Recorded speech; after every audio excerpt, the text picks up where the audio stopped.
Hi, hello. Hi, 你好. Hello. A city in turmoil goes to the polls this weekend in an election that is no longer simply about local issues. More than 4 million Hong Kongers are set to vote against the backdrop of nearly 6 months of this. Some are viewing Sunday's district council elections as a test of how people feel about the ongoing protests in the semi-autonomous Chinese city and Hong Kong's unpopular government. We're trying our best to try to put everything back to normal a little bit. This pro-Beijing candidate is hoping a safe election day may put Hong Kong on the path to peace. And people are voting whether they want to have a more stable Hong Kong or whether, in fact, they still want to have continuous, infighting among ourselves.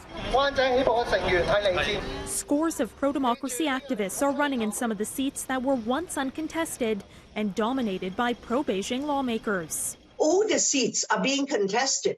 Again, that's unprecedented.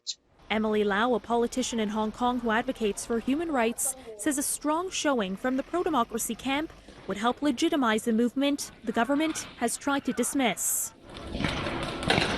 Maybe some of the pro-Beijing candidates are worried they will lose. And of course, if they lose very badly, I think there could be a backlash from Beijing. Lau is calling for calm on all sides, saying for those who just want to vote, this is one of the few avenues they have left to express their voice. So I certainly hope all sides would dial down, would de-escalate to create the environment for a peaceful election on Sunday. And of course, to create the environment whereby we can seek a resolution to the crisis, to the biggest turmoil facing Hong Kong in its history. Hong Kong residents only elect their local leaders. The chief executive and half of the Legislative Council, which actually makes laws, are chosen by a largely pro-Beijing election committee. Lau, by the way, was recognized at the Halifax International Security Forum this weekend. She was one of 2 people who picked up a Leadership in Public Service award on behalf of the people of Hong Kong.